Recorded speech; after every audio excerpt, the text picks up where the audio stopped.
The evening air carried a slight chill as pedestrians hurried along the busy streets of downtown Los Angeles, most keeping their eyes fixed forward, avoiding the slumped figure sitting against the wall of a convenience store. A middle-aged man in tattered clothes held a small cardboard sign, reading, "Anything helps," in shaky handwriting, his weathered face bearing the marks of years spent on the streets. Jonathan Roumie, known for portraying Jesus in the hit series The Chosen, was walking back to his car after a meeting when the homeless man's eyes met his. "Sir, can you spare $1 for something to eat?" the man called out, his voice hoarse but dignified. What happened next would leave onlookers speechless and transform not just the homeless man's evening, but set in motion a chain of events neither could have anticipated. Jonathan paused mid-stride, unlike the dozens of people who had passed by without slowing. "$1?" he repeated, his worn brown eyes taking in the man's situation. The worn backpack that clearly contained everything he owned, the thin blanket despite the cool evening, the cardboard sign that had seen better days. The homeless man nodded, lowering his eyes slightly as if bracing for rejection or perhaps a lecture.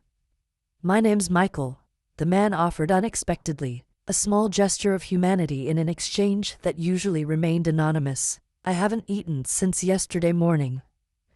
Have you ever wondered how a simple request can become a turning point in someone's life? What happens when someone who portrays Jesus on screen encounters real suffering on the streets?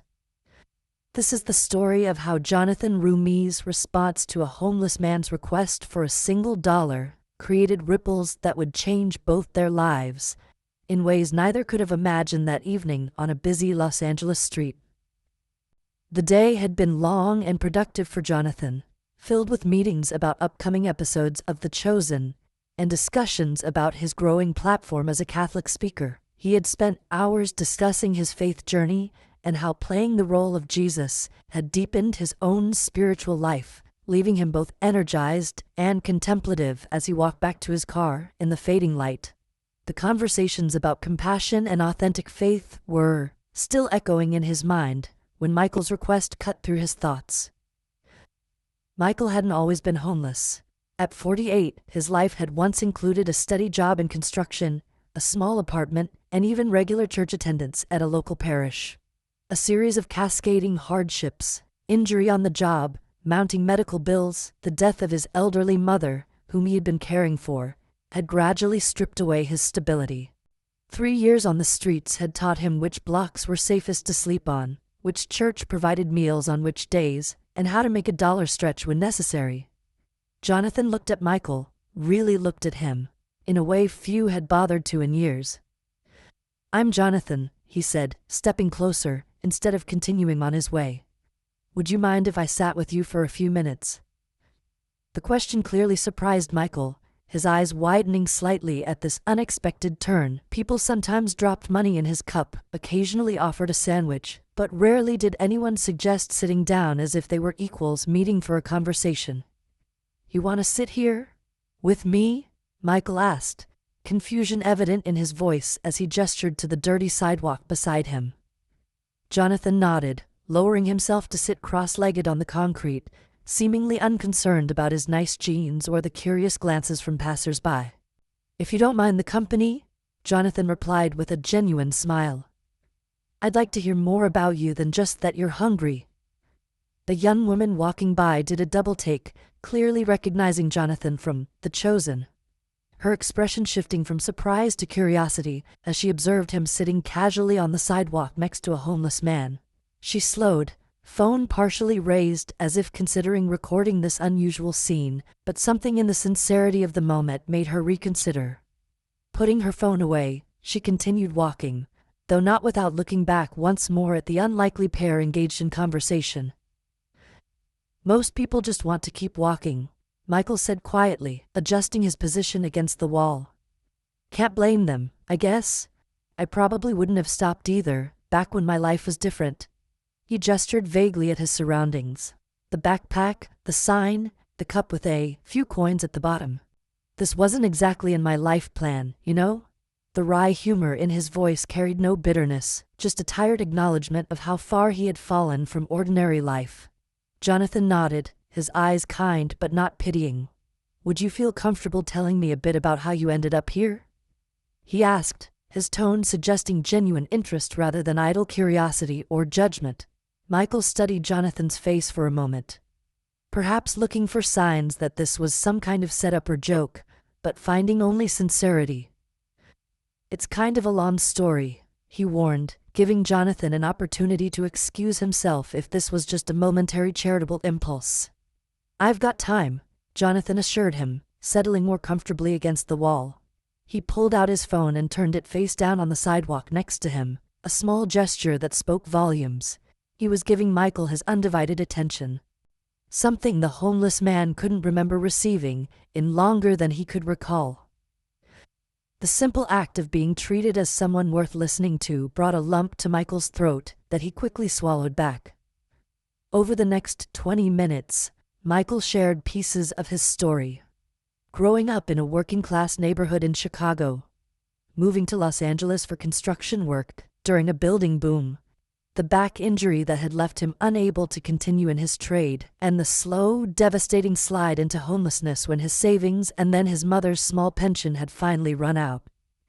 He spoke without self-pity, but with a weariness that came from years of struggling to maintain dignity while asking strangers for help. The hardest part isn't even the physical stuff.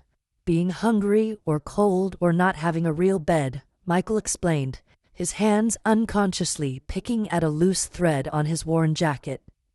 "It's becoming invisible. People look right through you like you're not even human anymore." He glanced up at Jonathan. "That's why I said my name earlier.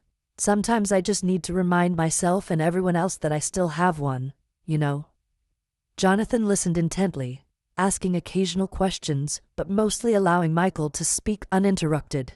He heard about Michael's faith, once strong but now complicated by years of prayers that seemed unanswered.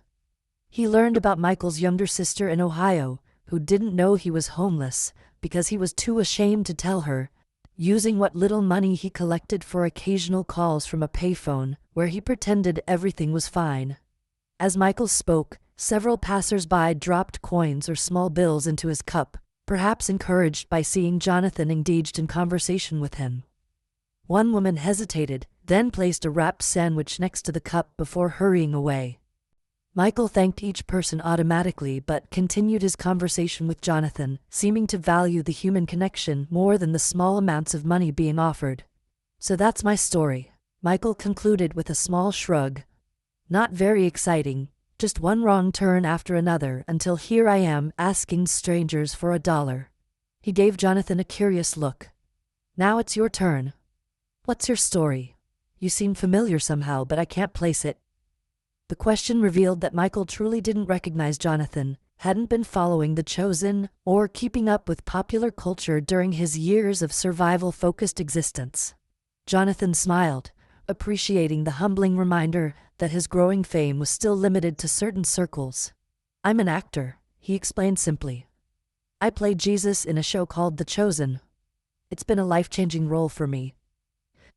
He paused, considering how to continue without sounding self-important. "But that's just my job. My story is that I'm a Catholic trying to live my faith authentically, which sometimes I succeed at and sometimes I fail pretty spectacularly." Michael's eyes widened slightly. "You play Jesus, that's a pretty serious responsibility." There was no mockery in his tone, just a straightforward assessment. "Do you ever worry about, I don't know, living up to that? People must expect a lot from you." The question was unexpectedly insightful, cutting to one of Jonathan's own frequent reflections about his role and its impact on his personal spiritual journey. "Every day," Jonathan admitted with a candid nod. "There's definitely a weight to it, knowing that for many people, my portrayal might shape how they picture Jesus in their minds when they pray or read scripture." He ran a hand through his hair, a gesture of humility. "I try to remember that I'm just an instrument, imperfect as I am. The role has made me more aware of my own shortcomings, actually, and more grateful for grace." Their conversation shifted then, becoming less about actor and homeless man, and more about two people of faith discussing life's complexities.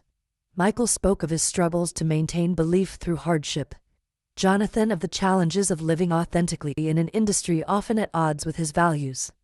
Neither preached to the other, but rather shared experiences with refreshing honesty, finding unexpected common ground despite their vastly different circumstances.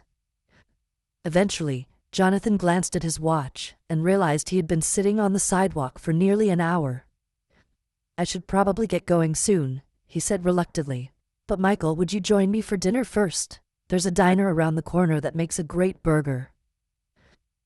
The invitation was extended naturally, as one might to a friend, rather than as charity to someone less fortunate. Michael hesitated, visibly torn between hunger and pride. "I'm not really dressed for a restaurant," he said finally, gesturing at his worn clothing. "People stare enough as it is." The statement contained volumes about the daily indignities of homelessness. The constant awareness of being judged, the careful calculations about which spaces felt safe to enter, the weighing of physical needs against emotional comfort. Jonathan considered this for a moment, then nodded in understanding. "How about I get takeout and bring it back here? We can continue our conversation while we eat." The suggestion respected Michael's boundaries while still addressing his hunger, an approach that seemed to put him at ease. Michael agreed with visible relief, and Jonathan stood, brushing off his jeans. "Any allergies or preferences I should know about?" While Jonathan was getting their food, Michael sat with mixed emotions. Part of him felt embarrassed at being treated with such kindness by a stranger, particularly one who turned out to be somewhat famous. Another part felt a spark of something he hadn't experienced in years. The simple dignity of being treated as someone worth knowing, worth talking to, worth breaking bread with. He straightened his collar and attempted to smooth his hair. Small gestures of self-respect that had become rare in recent years. True to his word, Jonathan returned 15 minutes later with 2 bags of food, far more than just burgers. He had brought a variety of options, not just for tonight, but for tomorrow as well. Though he presented this abundance casually, rather than drawing attention to his generosity. As they arranged the food between them on a clean napkin Jonathan had spread on the sidewalk, several passers-by slowed to observe the unusual scene. The well-dressed man and the homeless one sharing a meal as if it were the most natural thing in the world. "Would you mind if I say grace?" Jonathan asked, displaying the same reverence he might at a formal dinner table. Michael nodded, and they both bowed their heads. Jonathan's prayer was simple but heartfelt, expressing gratitude for the food and for their conversation. As they began eating, the dynamic shifted subtly. They were no longer helper and helped, but simply 2 men sharing a meal, the universal equalizer. Between bites of burger and fries, their conversation continued to deepen.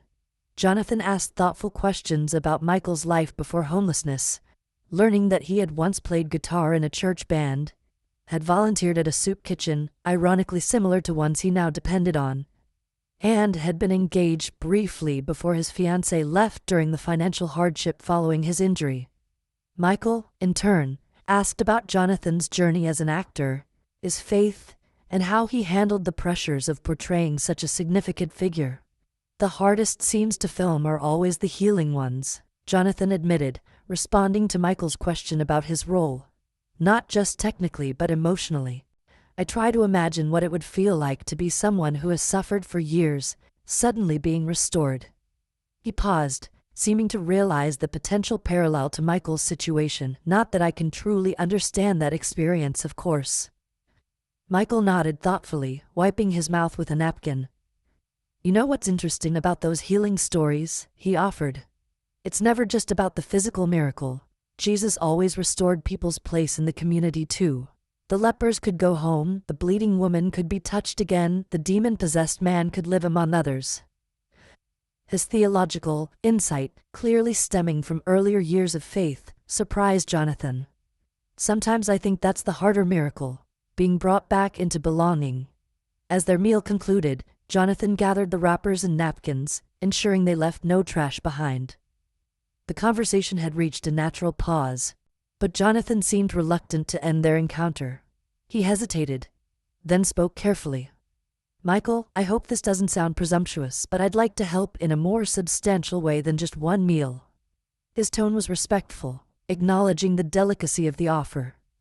"Would you be open to that?" Michael's expression was complex, a mixture of hope, wariness, and the tired resignation of someone who had learned that assistance often came with strings attached. "What kind of help are you thinking?" he asked cautiously. The question contained unspoken layers. He had encountered many forms of help during his years on the street, from genuine kindness to manipulative offers that ultimately caused more harm than good. Jonathan seemed to understand the hesitation. "Nothing with conditions," he clarified. "I belong to a Catholic organization that helps people transition out of homelessness, not just with temporary shelter, but with addressing underlying issues like healthcare, employment, and long-term housing." He pulled out his phone. "If you're interested, I could make a call tonight and probably get you a bed and a case manager meeting by tomorrow morning." "Why would you do that for me?" Michael asked directly, his eyes searching Jonathan's face. "You just met me. There are thousands of homeless people in Los Angeles. What makes me special?" The question wasn't accusatory but genuinely confused, reflecting the logic of scarcity that governed life on the streets. In Michael's experience, resources were always limited, help was rationed, and there was usually a selection process that determined who was deserving of assistance. Jonathan considered the question carefully. "I don't think helping you means not helping someone else," he replied. "And maybe the reason we met today is exactly for this purpose." He smiled softly. "Catholics call that providence. Other people might call it coincidence. Either way, sometimes the people who cross our path are the ones we're meant to help at that moment." Michael was quiet for a long moment, staring at the sidewalk as he processed Jonathan's offer. "I've tried programs before," he finally admitted. "Sometimes they're just warehousing people, or the rules are so strict that one mistake gets you kicked out." His voice carried the weight of past disappointments. "And I don't want to be a charity case or someone's good deed for the day." The statement revealed his deep desire to maintain dignity even in accepting help. "I understand that concern," Jonathan nodded. "This organization is different. It's based on treating people with dignity and meeting them where they are. The case managers are people who've experienced homelessness themselves." He paused, choosing his next words carefully. "And this isn't about me feeling good about myself. It's about the fact that you deserve better than this sidewalk, regardless of what circumstances brought you here." Something in Jonathan's sincerity seemed to reach Michael. "Okay," he said finally, straightening his shoulders slightly. "I'll give it a try." The three simple words represented a monumental decision: to trust again, to hope again, to take a step toward change after years of stasis. They also reflected courage, as any change, even positive change, carried risk and uncertainty for someone whose survival had depended on establishing predictable patterns. Jonathan nodded, his expression serious rather than triumphant. He understood that Michael's agreement wasn't the happy ending to their encounter, but the beginning of a challenging journey.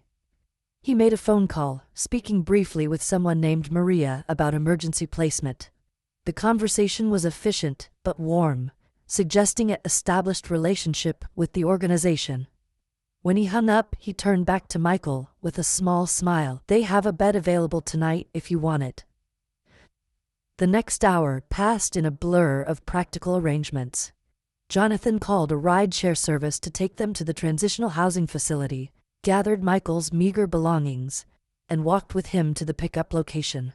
Throughout this process, Jonathan was careful to let Michael make decisions and maintain agency, asking preferences rather than directing, walking alongside rather than ahead, treating him consistently as a person making choices rather than receiving charity.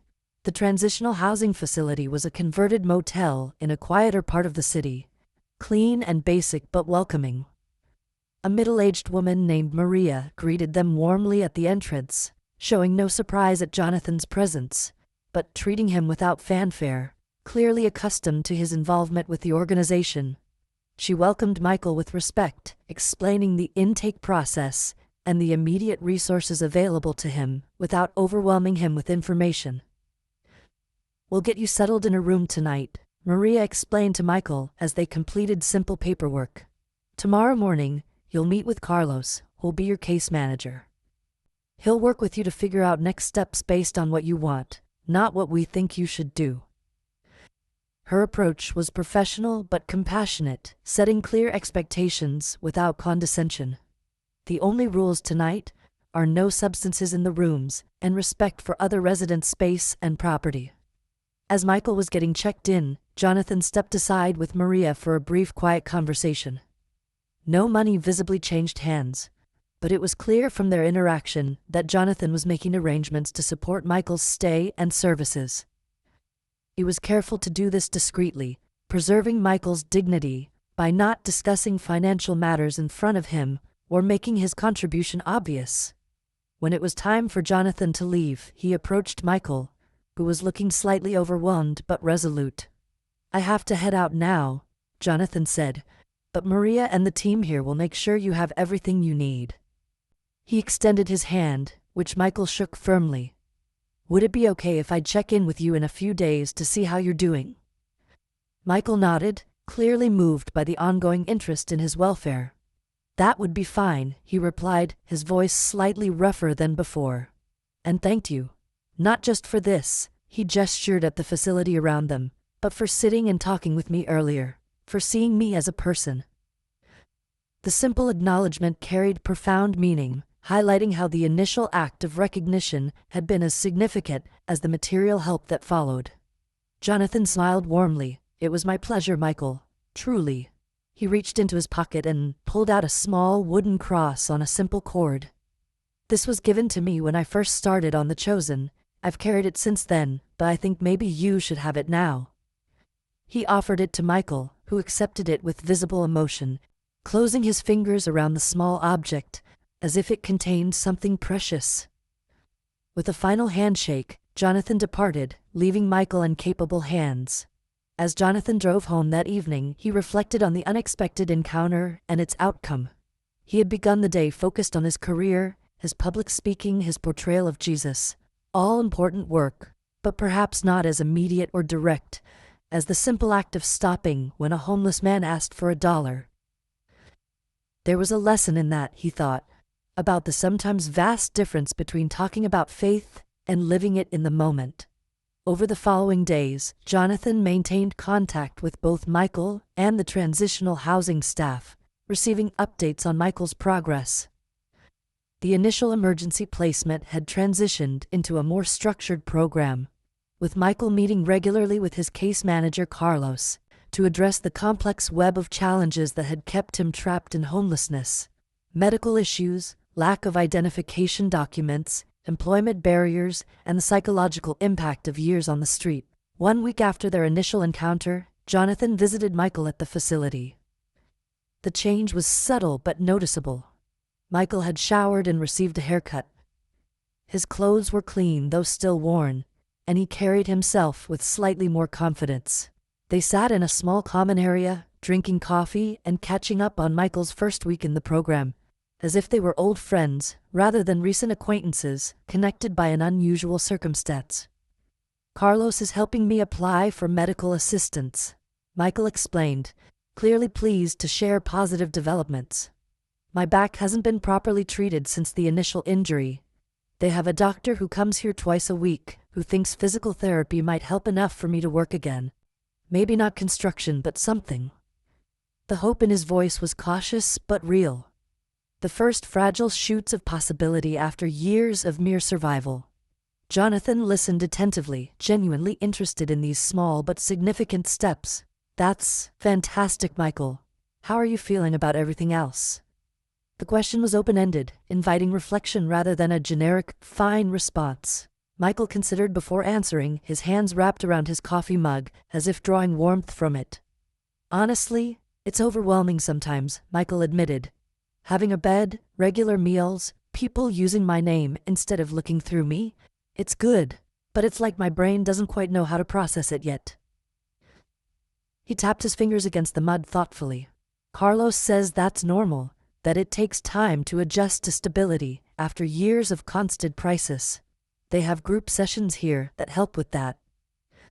The conversation shifted to Michael's longer-term hopes, reconnecting with his sister in Ohio, finding work that accommodated his physical limitations, eventually securing his own small apartment.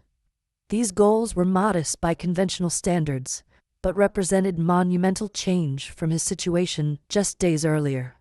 Jonathan listened without judgment or platitudes, recognizing both the courage these aspirations represented and the real challenges they entailed. As they continued talking, Michael revealed that he had begun attending the optional faith-based support group at the facility. "It's different from what I expected," he reflected.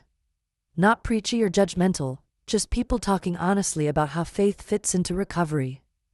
The chaplain who leads it, Father Mark, he says doubt and anger are normal parts of the spiritual journey, not failures. The insight seemed to provide Michael with permission to reconnect with his faith without denying the complexity of his experiences. Jonathan shared his own thoughts about faith struggles, speaking not as an authority but as a fellow traveler on a spiritual journey. "Playing Jesus has made me think a lot about who he spent time with, not the religious leaders or the powerful, but people society had discarded or judged." He gestured around the transitional housing facility. "Places like this, people like Carlos and Maria, that seems more aligned with Jesus' actual ministry than a lot of what happens in fancy churches." Before leaving, Jonathan asked if there was anything specific Michael needed. The question was posed carefully, respecting Michael's increasing independence while acknowledging the reality of his limited resources. Michael hesitated, then mentioned that his sister's birthday was approaching, and he would like to call her but was embarrassed to do so without being able to send even a small gift to his niece and nephew. The request was modest but meaningful, a desire to participate in normal family relationships rather than just receive basic necessities. Without hesitation, Jonathan offered to help, suggesting they could pick out gifts together and ship them to Ohio. The offer was made collaboratively, rather than as charity, working with Michael rather than doing something for him. This approach seemed to resonate with Michael, who accepted with visible gratitude. They made plans to meet again in a few days for this purpose, the arrangement feeling more like friends making plans than a benefactor scheduling time for a charitable case. Over the following weeks, Jonathan maintained regular contact with Michael, sometimes visiting in person, other times calling or texting. Michael now had a basic phone provided through the program. Their relationship evolved from its unusual beginning into something resembling friendship, with Jonathan careful not to cast himself as savior or solution while still providing practical support and encouragement as Michael navigated the challenging path out of homelessness. 1 month after their sidewalk meeting, Jonathan invited Michael to visit the set of The Chosen, which was filming in Los Angeles at the time. The invitation was extended casually but represented a significant gesture, welcoming Michael into Jonathan's professional world, rather than keeping their connection confined to the context of charity or assistance. Michael accepted with a mixture of excitement and nervousness, clearly touched by the inclusion in this aspect of Jonathan's life. The set visit proved transformative for Michael in unexpected ways. The production team, taking cues from Jonathan, welcomed him warmly, without drawing attention to his circumstances. He was introduced simply as Jonathan's friend, allowing him to interact with cast and crew on equal footing. Throughout the day, Michael observed the filming process with evident fascination, occasionally engaging in thoughtful conversations about the scriptural scenes being portrayed. During a lunch break, Dallas Jenkins, the creator and director of The Chosen, sat with Michael and Jonathan, genuinely interested in Michael's perspective on the show's portrayal of marginalized people in Jesus' time. "We're always trying to capture how revolutionary Jesus' approach was in his cultural context," Dallas explained. "The way he engaged with people society had written off, the sick, the poor, women, tax collectors, foreigners." Michael offered insights that surprised both Jonathan and Dallas. Thoughtful observations about the parallels between ancient social structures and modern ones, the experience of being viewed as unclean or unwelcome in public spaces, and the profound impact of being acknowledged as fully human after prolonged invisibility. His commentary, drawn from both his theological knowledge and lived experience, provided perspectives the creative team hadn't fully considered. You have a really unique way of looking at these stories, Dallas commented, clearly impressed by Michael's articulate analysis. There's something powerful about hearing them interpreted through your experience. The genuine respect in his tone seemed to affect Michael deeply. Here was a successful director valuing his thoughts not out of charity, but because they had genuine merit and offered valuable insight. As they were leaving the set that afternoon, Dallas approached Michael privately. "Jonathan mentioned you used to play guitar in a church band," he said casually. "Our music department is always looking for consultants with different backgrounds and perspectives. If you'd be interested, we could arrange something part-time once you're settled." The offer was presented straightforwardly as a professional opportunity based on Michael's abilities, not as a favor or charity case. Michael was momentarily speechless. The possibility of meaningful work connected to music, something he had loved before his life derailed, clearly overwhelming. "I haven't played in years," he admitted after gathering himself. "My hands might not remember how." Dallas shrugged, untroubled by this concern. "That's what practice is for. Think about it, and let Jonathan know if you're interested. No pressure, either way." On the drive back to the transitional housing facility, Michael was quieter than usual, processing the day's events and unexpected opportunity. "Did you arrange that job offer?" he finally asked Jonathan directly, his tone curious rather than accusatory. Jonathan considered the question carefully, aware of the importance of honesty in their developing friendship. "I told Dallas about your musical background," Jonathan acknowledged. "But the offer was his idea after talking with you. He doesn't make those kinds of offers lightly. The show is his baby, and he's very particular about who gets involved." He glanced at Michael. "Your insights today were genuinely valuable, Michael. That wasn't charity, it was recognition of what you could contribute." Michael nodded slowly, absorbing this perspective. "It's hard to trust good things after so long," he admitted quietly. "Part of me is waiting for all this to disappear. The housing, the medical help, potential work, people treating me like I matter." His hands fidgeted slightly in his lap.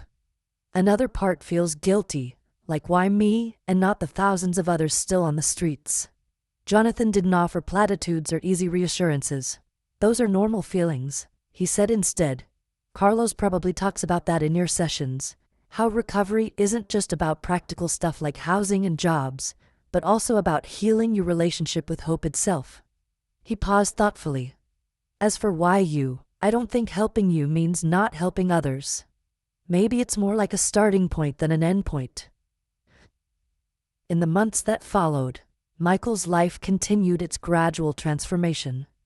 The medical assistance program addressed his back injury with proper treatment for the first time, combining physical therapy with appropriate pain management that dramatically improved his mobility and comfort.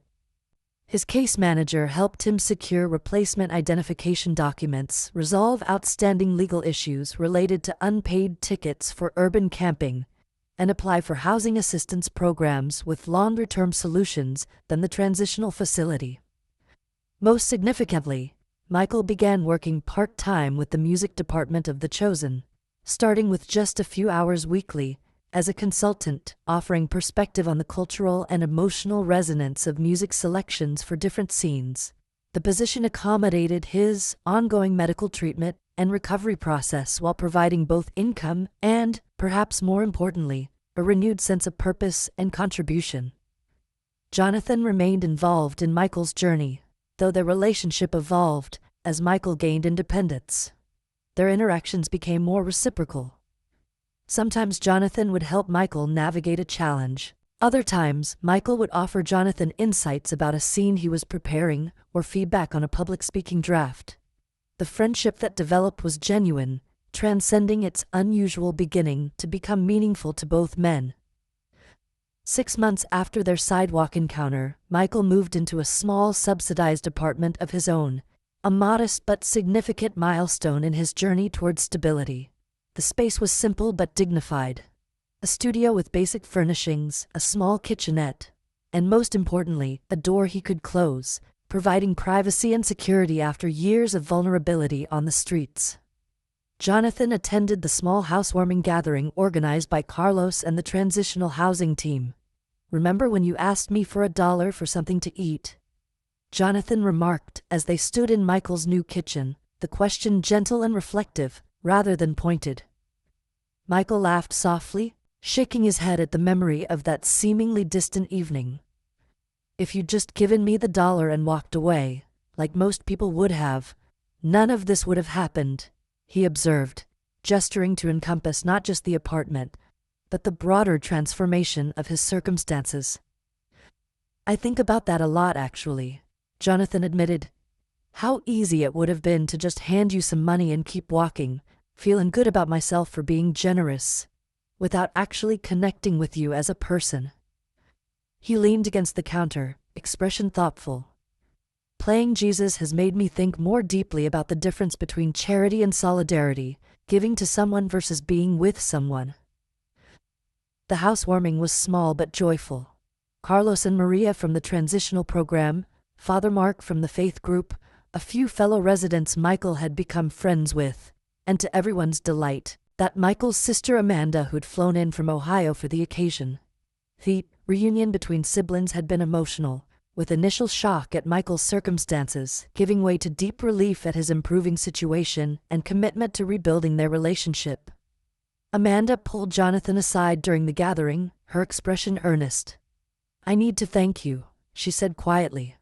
"Michael told me everything, how you stopped when no one else would, how you saw him as a person worth knowing, not just a problem to solve." Her eyes glistened with emotion. "I thought I'd lost my brother forever. Our mother would be so grateful to you for bringing him back to us." Jonathan shook his head slightly, uncomfortable with the gratitude. "Michael did the hard work," he insisted. "He had the courage to trust again, to try again, to face all the challenges of rebuilding his life. I just happened to be there at a moment when he needed someone to see him." The perspective was genuine. Jonathan truly believed his role had been minor, compared to Michael's determination and the professional support of the transitional program staff. The gathering featured a surprise that Michael had planned with Carlos's help. He had acquired a second-hand guitar and prepared to play for the first time in years. As he tentatively strummed the opening chords of Amazing Grace, his fingers remembered more than he had expected, muscle memory returning after a long dormancy. His voice, rusty at first but gaining confidence, filled the small apartment as he sang the familiar lyrics about being lost and then found. The simple performance affected everyone deeply, symbolizing Michael's journey in a way words alone couldn't express. Jonathan observed the reactions around the room. Amanda wiping tears, Carlos nodding in quiet satisfaction at this milestone. Father Mark's eyes closed in prayer-like contemplation, and felt profound gratitude for having been part of this unfolding story that had begun with a simple request for $1 on a Los Angeles street corner. After the guests departed, Michael and Jonathan sat in the quiet apartment, their conversation turning reflective. "I've been thinking about how to pay it forward," Michael said thoughtfully. "Not in some grand way, but in whatever way I can." He gestured toward the window, which overlooked a street not unlike the one where he had once sat with his cardboard sign. "I know, better than most, what it's like out there, and what actually helps versus what just makes the giver feel good." This comment sparked a lengthy discussion about effective approaches to homelessness, the limitations of temporary solutions, the importance of addressing underlying issues like healthcare and mental health, the dignity of choice and agency even in receiving help.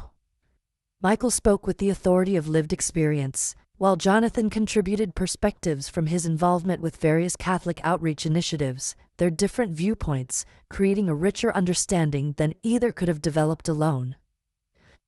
"What if we created something together?" Jonathan suggested as their conversation deepened. "Something that combines your first-hand knowledge with the resources and connections I have access to." The idea took shape between them. Not a traditional charity, but a more innovative approach to homeless outreach, informed directly by those who had experienced it, focusing on dignified engagement and personalized pathways to stability. Over the following weeks, this seed of an idea began to germinate into a more concrete vision. Michael met with Jonathan and several leaders from faith-based service organizations, sharing his insights about the gaps in existing systems and the often overlooked psychological aspects of transitioning out of homelessness.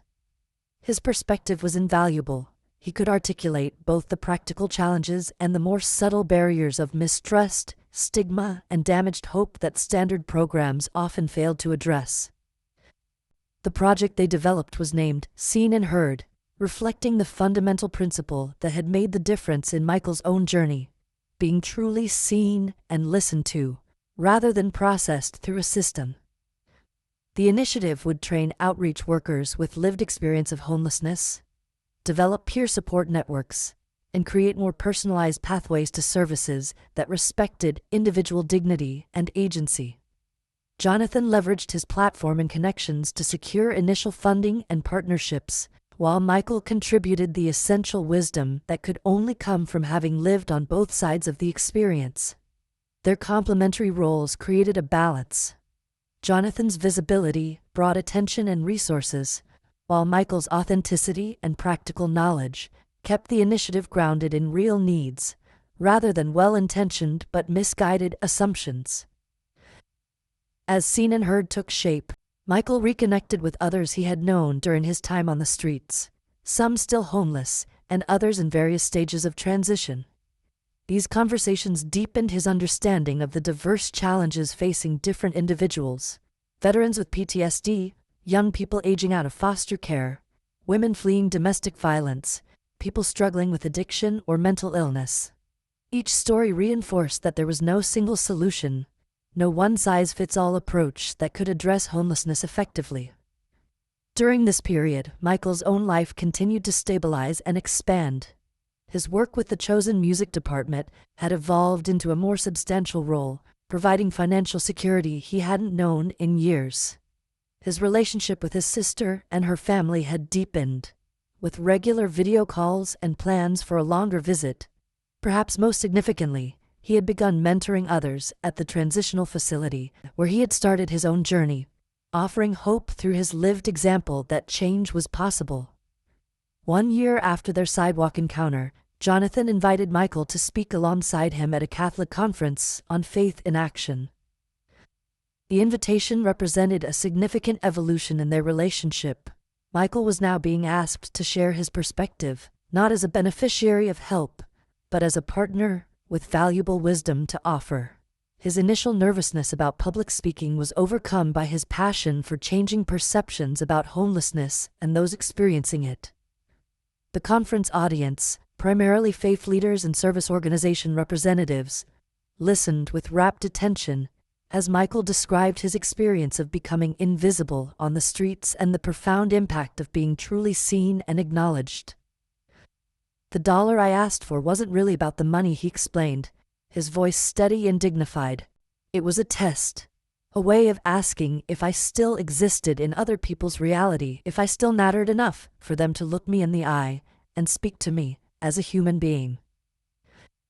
Jonathan followed Michael's powerful testimony with reflections on how their encounter had transformed his own understanding of authentic charity. "Playing Jesus on screen is a profound responsibility," he told the audience. "But the real challenge is living those values when the cameras aren't rolling." Michael taught me that true compassion isn't just about giving things to people in need. It's about being willing to sit down beside them, to listen to their stories, to recognize their inherent dignity, regardless of their circumstances. Their joint presentation concluded with the introduction of Seen and Heard and its innovative approach to homeless outreach. The response was immediately enthusiastic, with numerous organizations expressing interest in implementing the model in their own communities. What had begun as a conversation between two men on a sidewalk was evolving into a movement with potential to impact thousands of lives across the country. After the conference, as they shared a meal in a quiet corner of the hotel restaurant, Michael reflected on the irony of their journey. "A year ago, I was invisible to most people walking by," he said, stirring his coffee thoughtfully. "Now I'm speaking to hundreds about what that invisibility feels like and how to change it." He shook his head slightly, still processing this remarkable transformation. Sometimes I still expect to wake up back on that sidewalk with my cardboard sign. Jonathan understood the lingering disbelief. That's called survivor's guilt, he observed gently.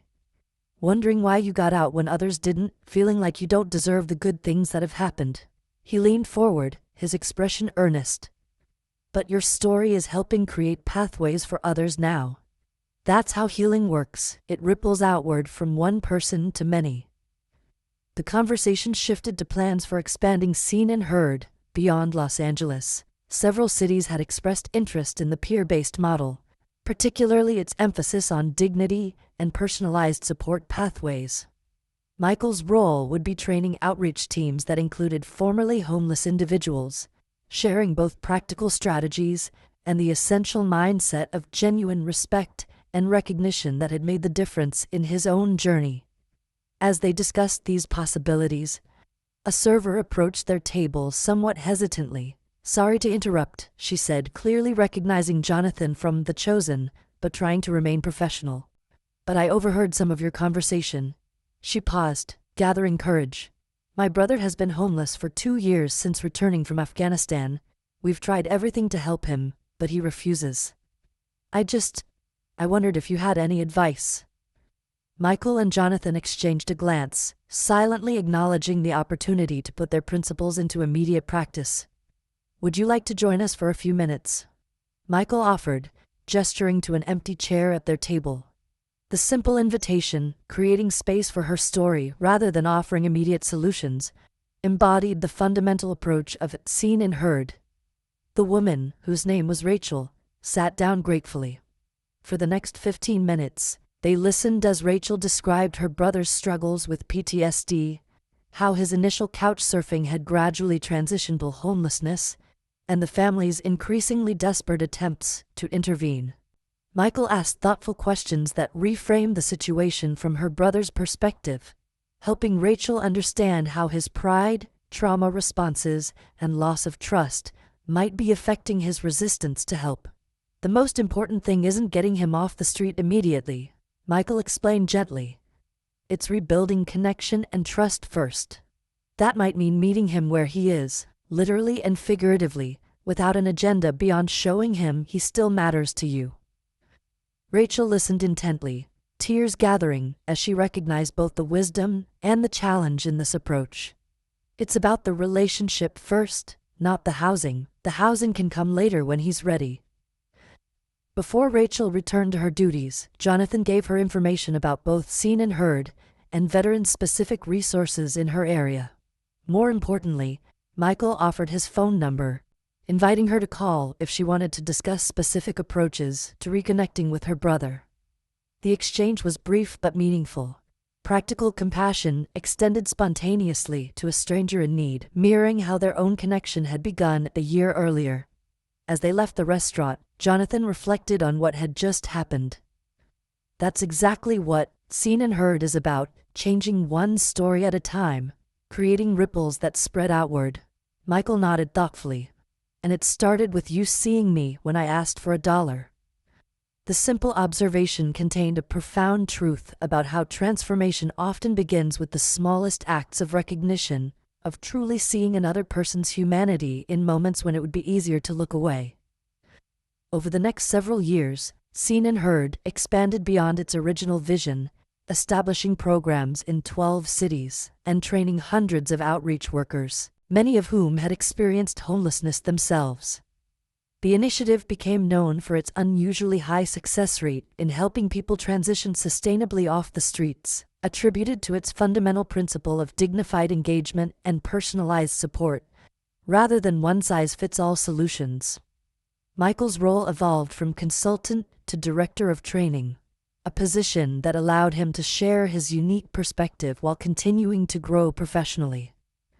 His office walls featured before and after photos of program participants who had successfully transitioned to stable housing and employment, visible reminders of the potential for transformation when people were truly seen and heard in their struggles. Jonathan remained involved as both supporter and friend, using his platform to raise awareness and funding while carefully ensuring Michael and other formerly homeless leaders remained the authentic voices of the initiative. Their friendship deepened over time, transcending its unusual beginning to become a relationship of mutual respect and genuine care that enriched both their lives in different ways. On the 5th anniversary of their sidewalk encounter, they returned to the spot where Michael had once sat with his cardboard sign asking for $1. The area had changed, new businesses had opened, the sidewalk had been repaired, but they both remembered exactly where they had first spoken.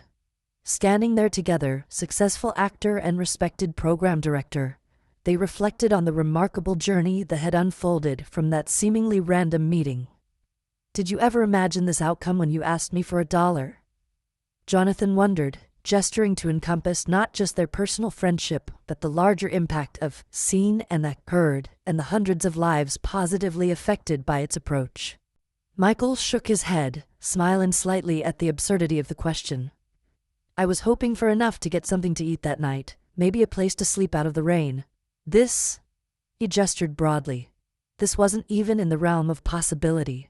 A young outreach worker named Tanya approached them, recognizing Michael from her training program. She was accompanying a middle-aged homeless man who needed medical attention, but was hesitant to trust the system. Michael introduced himself not as the program director, but simply as someone who had once been where this man was now. The shared experience created an immediate connection that formal credentials could never have established. Jonathan watched as Michael spoke with the man, noting how he maintained eye contact, used the man's name repeatedly, and focused on immediate concerns before mentioning any services or programs. There was no condescension in his approach, no sense of heroic rescuer helping a hapless victim, just one human being, recognizing another's dignity and worth, regardless of current circumstances. It was exactly the approach Jonathan had instinctively used with Michael 5 years earlier. After helping Tanya connect the man with immediate medical care and a safe place for the night, Michael rejoined Jonathan. "That's why we always do this anniversary walk in this neighborhood," he explained, though Jonathan already understood. To remember where this started and why it matters. The practice kept them grounded, preventing the initiative from becoming disconnected from the lived reality of those it sought to serve. Later that evening, they hosted a small celebration for the Seen and Heard team, and several program participants at Michael's apartment. No longer the subsidized studio of his early recovery, but a comfortable 2-bedroom he had purchased himself, decorated with photos of family and meaningful mementos from his journey. The gathering included people at various stages of transition from homelessness, creating a community where progress was celebrated without judgment or timelines. Among the guests was Rachel, a server they had met years earlier at the conference. Her brother James had eventually accepted help after nearly a year of patient, agenda-free reconnection using the approach Michael had suggested. Now 3 years sober and working as a carpenter's apprentice, James attended with her, his quiet presence and occasional nods during discussions about the challenges of transition, demonstrating his ongoing healing process. As the gathering continued, conversations flowed between celebration of milestones and serious discussion of persistent challenges, the affordable housing crisis, gaps in mental health services, the stigma that continued to create barriers for people with histories of homelessness. There was pride in what had been accomplished, but no illusion that the work was anywhere near complete. Jonathan observed the interactions with a sense of profound gratitude. The man who had asked him for $1 5 years ago was now leading discussions about systemic change with confidence and insight, his lived experience transformed into a powerful force for helping others. It was a testament to human resilience, to the potential that exists in every person when given the right support and opportunities. Late in the evening, after most guests had departed, Michael showed Jonathan a letter he had received that week from a young woman who had gone through the program 2 years earlier. Now stably housed and working as a medical receptionist, she wrote about how being truly seen by the outreach team had been the turning point in her journey. The moment when she began to believe that change might be possible for her after years of hopelessness on the streets. "That's the real miracle," Michael said quietly as Jonathan returned the letter. Not just the housing or the job, but the restoration of hope, of believing you still matter and have something to offer. He glanced around his apartment at the evidence of his own restored life. That's what you gave me that night when you sat down instead of just handing me $1 and walking away. You restored my visibility as a human being. Jonathan shook his head slightly, still uncomfortable with being credited for what he saw as simply doing what anyone should have done. All I did was stop and talk to you, he insisted. You did the hard work of rebuilding your life, of trusting again, of using your experience to help others. The exchange reflected their ongoing, good-natured disagreement about the catalyzing moment of their connection, each attributing the meaningful change to the other's actions. Michael smiled at this familiar pattern in their conversations. Maybe we're both right, he suggested. Maybe transformation always requires both, someone willing to see possibility in another person, and that person's courage to step toward that possibility despite past disappointments. It was a perspective that had become central to the seen and heard philosophy. Recognition of both external support and internal agency in the journey toward healing and stability. As their evening concluded, they stood on Michael's small balcony overlooking the city lights. The same Los Angeles that had once seemed so hostile and indifferent to Michael during his years of homelessness now felt like a community where he belonged, where he contributed meaningfully, where his voice mattered in conversations about change and justice. The transformation went far beyond material circumstances to a profound shift in his relationship with the world around him. You know what still amazes me? Michael said, breaking the comfortable silence. How completely random it seemed that you walked by at that exact moment, on that exact street, when thousands of people had passed me by for years. He turned to look at Jonathan directly. Yet somehow, that random moment changed everything. Not just for me, but for hundreds of others, through what we've built together. Jonathan nodded thoughtfully. My faith tells me it wasn't random at all, he replied. That God orchestrates these moments of connection if we're paying attention, if we're willing to stop and truly see each other. He smiled slightly. Playing Jesus has taught me that the most important miracles aren't the spectacular ones, they're the quiet moments of recognition between people, to help the restoration of dignity and hope. Michael's fingers unconsciously found the small wooden cross Jonathan had given him years ago, which he still carried in his pocket like a talisman. Though his own faith journey remained more complicated than Jonathan's, he had come to appreciate the possibility that their meeting had indeed been more than chance. That in a universe of infinite interactions, their paths had crossed at exactly the moment when both were prepared to recognize something important in the other. Before leaving, they made plans for the coming year. Expansion of Seen and Heard to 3 additional cities, a documentary project to share their approach more widely, continued evolution of the peer support model that had proven so effective. Their partnership had long since transcended its unusual beginning to become a dynamic collaboration between equals, each bringing distinct strengths and perspectives to their shared mission. As Jonathan drove home that night, he reflected on the seemingly small choice he had made 5 years earlier, to stop when a homeless man asked for $1, to sit down beside him instead of continuing on his way. That moment had contained no drama, no cameras, no audience to impress. Just the quiet decision to acknowledge another person's humanity in a society that had rendered him largely invisible. Yet that simple choice had set in motion transformations neither man could have imagined. In his apartment, Michael prepared for bed with the established routine that provided structure. After years of chaos on the streets, he still maintained certain rituals that soothed the lingering hypervigilance of homelessness, checking locks twice, keeping emergency supplies ready, saving more money than might seem necessary to others who had never experienced such profound insecurity. These habits were not signs of incomplete healing, but reasonable adaptations to having lived through extreme vulnerability. As he placed his wallet on the nightstand, Michael removed the worn business card Jonathan had given him that first night, the one with his personal number, now tattered from years in his possession. He no longer needed it for contact information stored long ago in his phone, but he kept it as a tangible reminder of the moment when possibility had re-entered his life after years of narrowing options and diminishing hope. Some symbols were too important to discard, even when their practical purpose had been fulfilled. The following day, Michael led a training session for new outreach workers, many of whom had lived experience of homelessness themselves. As he shared both methodologies and personal insights, he emphasized what he considered the fundamental principle of effective engagement. Before offering services or solutions, you must first restore visibility, the recognition of each person's inherent dignity and worth regardless of their current circumstances. One trainee asked how to maintain hope when progress was slow or people rejected help repeatedly. Michael nodded, acknowledging the legitimate challenge.